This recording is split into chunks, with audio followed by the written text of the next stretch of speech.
समाजशास्त्र की कक्षा में आप सभी का स्वागत है। आज आप लोगों को आपके पाठ्यक्रम की पहली इकाई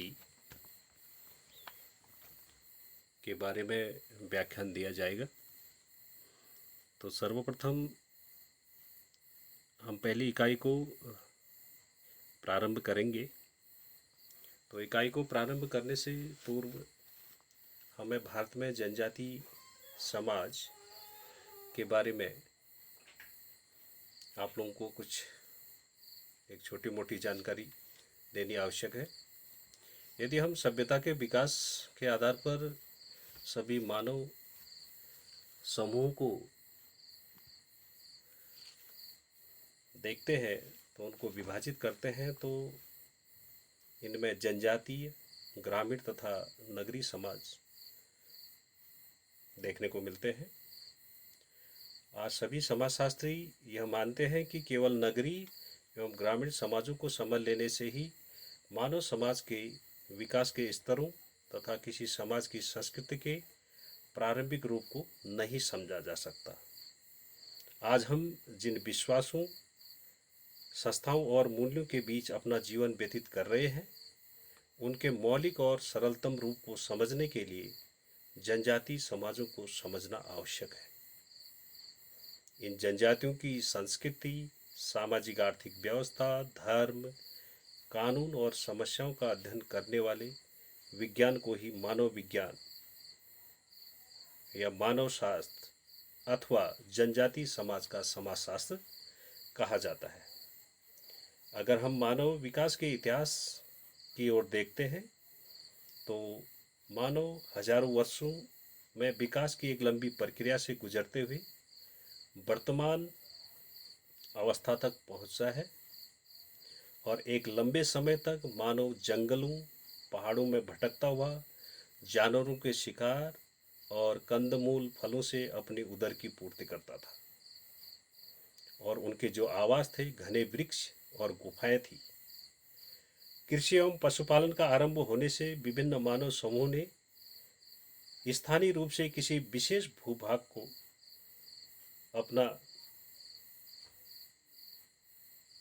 एक रहने का स्थान बना लिया और विभिन्न मानव समूह के विकास की प्रक्रिया भी एक दूसरे से भिन्न भिन्न रही है।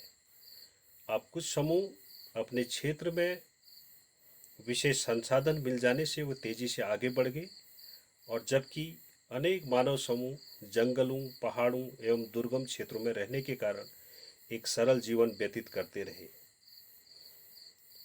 इन्हीं सरल समाजों को हम जनजातीय समाज कहते हैं। जहाँ तक भारत का संबंध है, यहाँ समय समय पर एक दूसरे से भिन्न संस्कृतियों वाले अनेक मानव संस्कृतियों के बीच सांस्कृतिक विशेषताओं का आदान प्रदान होता रहा। इस मिश्रण से एक समन्वित भारतीय संस्कृति का विकास हुआ। इसके बाद भी दुर्गम स्थानों में रहने वाले जिन मानव समूह का बाहरी समूह से कोई मिश्रण नहीं हुआ था तथा जिन्होंने सामाजिक और सांस्कृतिक आधार पर अपनी अलग पहचान बनाए रखी, वे आज भी संस्कृति के मौलिक प्रतिनिधि के रूप में जाने जाते हैं।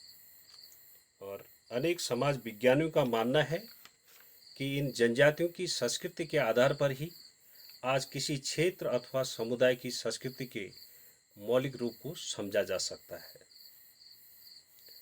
साधारणतः जनजाति का अर्थ एक ऐसे समाज या मानव समुदाय से समझ लिया जाता है जिसका जीवन, रीति रिवाज और व्यवहार के तरीके बहुत आदिम अथवा आदिकालीन विशेषताओं युक्त हों। इसी कारण भारत में 1891 की जनगणना में वेन्स ने घने जंगलों, पहाड़ों, पठारी क्षेत्रों, मरुस्थलों और दुर्गम स्थानों में निवास करने वाले समुदाय को वन्य जाति अथवा जंगली जाति, जंगल ट्राइब के नाम से संबोधित किया। इसी प्रकार से 1931 की जनगणना के अध्यक्ष रहे जॉर्ज हटन ने इन समूह को आदिम जनजाति का नाम दिया और जीएस घुरिये यह मानते हैं कि जिन समूह को वन्य जाति अथवा आदिवासी कहा जाता है, उनके जीवन और धार्मिक विश्वासों में हिंदू धर्म के अधिकांश तत्वों का समावेश है। इसी कारण उन्होंने इन्हें पिछड़े हिंदू नाम से संबोधित करना अधिक उचित समझा। कि अब जनजाति क्या है, तो जनजाति के का अर्थ और इसकी परिभाषाओं को भी समझना अति आवश्यक है। अब साधारणतः जनजाति मानव समाज के एक ऐसे अंग का प्रतिनिधित्व करती है जो मानव संस्कृति की आदि अवस्था में रहते हैं और इस दृष्टिकोण से अत्यधिक पिछड़े हुए होते हैं। विशेषतया यदि उनकी तुलना अत्यधिक प्रगतिशील सभ्य समाज के साथ की जाए, ये जनजाति एक निश्चित भूभाग में निवास करते हैं, एक विशेष प्रकार की भाषा बोलते हैं, कुछ आदिकालीन धर्म, प्रथा और परंपरा को मानते हैं तथा एक आदिकालीन आर्थिक व सामाजिक व्यवस्था के अंतर्गत निवास करते हैं। तो ये जनजाति का अर्थ था। अब इसके बाद अनेक विद्वानों ने जनजातियों पर अध्ययन किए और उनमें से कुछ विद्वानों के द्वारा जो जनजातियों पर अध्ययन किए गए, तो उसके परिणाम स्वरूप उन्होंने अपने अपने स्तर से जनजाति की परिभाषाएं दी। तो इसमें सर्वप्रथम डॉक्टर डी एन मजुमदार के अनुसार, ये आपकी स्क्रीन में दिख रहा है, कि एक जनजाति परिवारों अथवा परिवारों के समूह का संकलन है जो एक सामान्य नाम से के द्वारा पहचाना जाता है, जिसके सदस्य एक सामान्य भूभाग में रहते हैं, सामान्य भाषा बोलते हैं, विवाह, व्यवसाय और आर्थिक कार्यों में कुछ निषेधों का पालन करते हैं तथा सामाजिक दायित्वों के क्षेत्र में एक संगठित व्यवस्था का निर्माण करते हैं। तो इसी प्रकार से अन्य समाजशास्त्रियों में गिलिन और गिलिन के द्वारा भी परिभाषा दी गई है। तो गिलिन और गिलिन ने क्षेत्रीय और सांस्कृतिक विशेषताओं के आधार पर जनजाति को परिभाषित किया है। इनके अनुसार स्थानीय आदिवासियों के किसी भी ऐसे समूह को एक जनजाति कहा जाता है जो एक सामान्य क्षेत्र में रहता हो, एक सामान्य भाषा बोलता हो और एक सामान्य संस्कृति के अनुसार व्यवहार करता हो।